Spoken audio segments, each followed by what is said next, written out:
ఏదైనా ఉందంటే ఇదే మాత్రమే. అందుకోసం ప్రజలందరికీ అర్థమైంది. ఈ యొక్క ప్రభుత్వం మళ్ళీ డబల్ డిజిట్ సీట్లు వస్తే అడగండి. అయిన తర్వాత ఇంతకుముందు మా టిఆర్ఎస్ ఫ్రెండ్ అన్నట్టు సౌత్ ఇండియాలో మేము 8 ఎంపీసీలు గెలిచామండి, మీకు 0 వచ్చింది. కర్ణాటకలో కూడా మేమే ప్రతిపక్షం వాళ్ళు ఉన్నాము. అయిన తర్వాత సౌత్ ఇండియాలో లేదు అదన్న. బెంగాల్లో కూడా గిట్లే మాట్లాడు 2 సీట్లు, త్రిపురలో కూడా 2 సీట్లకి వెళ్ళి వచ్చినాం.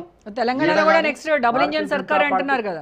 ఈ రోజు డబుల్ ఇంజిన్ సర్కార్ ఉంటేనే ఈ యొక్క 8 లక్షల కోట్ల అప్పులు పెట్టి చేస్తే ఎవ్వరు వచ్చినా ఒకటి రండి ఒక నేనన్నా మీరు ఎవ్వరు వచ్చినా లోకల్ పార్టీ వస్తే బిచ్చగాని తెలంగాణ ఉంటది, ఏముండదు, పైసలు ఏం లేవు.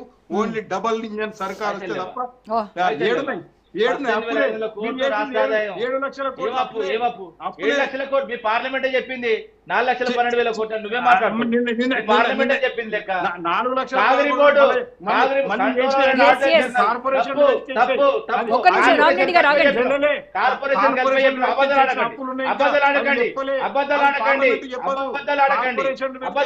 చెప్పదు.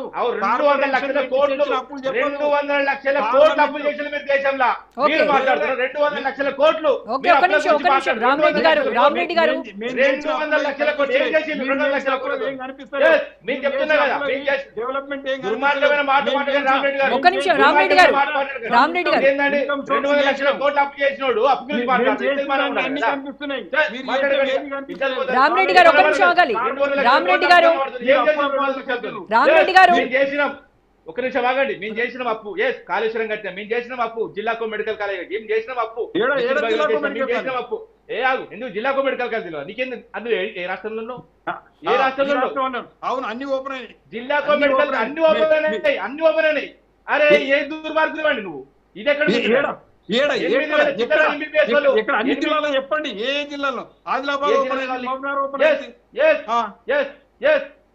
అన్ని జిల్లాలు ఏం ఓపెన్ కాలేదు. 34 జిల్లాల్లో 36 ఉన్నాయి. 34 జిల్లాల్లో 36 ఉన్నాయి. ఇంకా 2-3 జిల్లాల్లో డాక్టర్లు లేరు.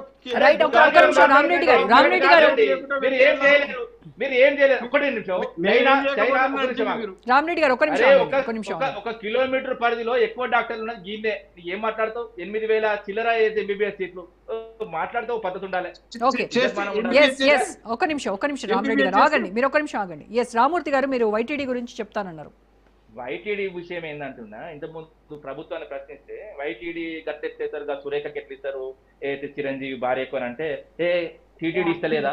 మరి టీటీడీతో పోల్చుకుంటారు అంటే టీటీడీ వాస్తవంగా 6 రాష్ట్రాలకు ఇస్తారు.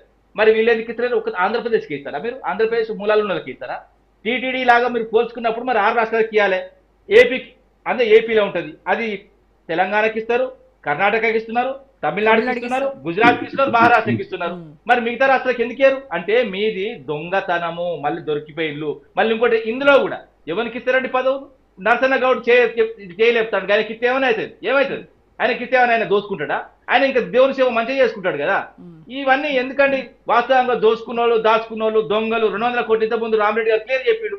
ఏదో 200 కోట్లు చైర్మన్ పదవి అమ్ముకున్నారట. ఇద్దరు ఉండాలి కదా ప్రభుత్వానికి. గీదా మీరు దేవుని కూడా అమ్ముకుంటారా? దేవుని పదవులు కూడా అమ్ముకుంటారా? ఇంత దుర్మార్గమా? మేము ప్రజల కోసం, మేము చెప్తున్న పదవుల కోసం మేము ఆ గుడి కడితే ఏ రోజో పదవులు తీసుకొస్తాం. మేము ప్రజల కోసం కట్టినాం, భక్తుల కోసం కట్టినాం. మేము ఇలా రాజకీయాలు చేయదలుచుకోలేదు. మేము కట్టింది వాస్తవంగా ప్రజల సొమ్ము, ప్రజలతోనే వాస్తవంగా. మేము బీజేపీ లాగా ఏదో అత్యంతలు పంపి దాన్ని అడ్వర్టైజ్ చేయలేదు. వాస్తవంగా కాళేశ్వరం విషయం కూడా మాట్లాడుతున్నాం మిత్రుడు. మళ్ళీ కూడా చెప్తున్నా, కాళేశ్వరం పేరు పెట్టడం చాలా ఇంతకుముందు ఒకటి సోషల్ మీడియాలో చూసిన. అసలు ఒక్కొక్క ప్రాజెక్టు ఒక్కొక్క రోజు ఓపెన్ చేసి గౌరవ కేసీఆర్ పెద్ద యాడ్లు తీసుకుంటే బాగుండండి. ఎందుకంటే ఒక్క కాళేశ్వరం అంటే ఒక్క మేడిగడ్డ కాదు. ఇప్పుడు ఈ రోజు కూడా పోలవరం వాస్తవంగా పైపులే కొట్టుకపోయింది, దాని మీద రాజకీయం చేయరు. పోలవరం 30 సార్లు కొట్టుకపోయింది, దాని మీద రాజకీయం చేయరు. మళ్ళీ తిరిగి కట్టించుకుంటా అంటారు. కానీ ఇక్కడ 2 పిల్లలు గుంగిపోతే దాని మీద రాజకీయం చేసుకుంటూ మళ్ళీ అది కూడా పార్లమెంట్ లో క్వశ్చన్ అడిగితే రఘునందన్ అడిగిండు, కాళేశ్వరంలో ఏమైనా అవినీతి జరిగిందా? ఒక్క అవినీతి జరగలేదు, వాళ్ళే చూపెట్టింది. మళ్ళీ కూడా మేమేమైతే ఆర్ఈసీ రూరల్ ఎలక్ట్రిఫికేషన్ కార్పొరేషన్ నుంచి 94,000 కోట్లు అయితే అప్పు తీసుకొచ్చామో ప్రతి ఒక్క రూపాయి కాళేశ్వరం కట్టుకున్నారని, కాళేశ్వరానికి ఖర్చు పెట్టారని వీళ్ళు ఏ సర్టిఫికేట్ ఇస్తారు? కేంద్ర ప్రభుత్వం వస్తే మళ్ళీ మీడియా ముందుకు వచ్చి ఈ విధంగా మాట్లాడడం తప్పు. ముఖ్యంగా అప్పుల విషయంలో కూడా మేము కట్టుబడి ఉన్నాం. మేము చేసిన ప్రతి దానికి మేము ఆస్తులు చూపెడతాం. మేము 4,17,000 కోట్ల అప్పు తీసుకొస్తే 50 లక్షల కోట్ల ఆస్తిని సృష్టించడం తెలంగాణ నేల మీద. ఆ తెలంగాణ నేల మీద ఆస్తి మొత్తం ప్రజలదే, అంతే తప్ప కానీ మేము ప్రైవేట్ వ్యక్తులకు పనిచేయలేదు. ప్రభుత్వ పరంగా పనిచేసింది తప్ప ఇంకేం చేయలేదు. రైట్ అండి. ఓకే నర్సయ్య గౌడ్ గారు. మేడం చెప్పండి. మీరే ఈ విమర్శలన్నిటికీ మీరే సమాధానం ఇవ్వాలి. అయితే మేడం నేను ఏమంటున్నంటే నాకు ఏదైనా పదవి వస్తే ఫస్ట్ ఈ రామూర్తి గారికి ఒక ప్లాస్టర్ కొనుక్కొచ్చి ఆ నోటు కట్టిస్తా. ఎందుకంటే నోరు తెరిస్తే అన్ని అబద్ధాలే.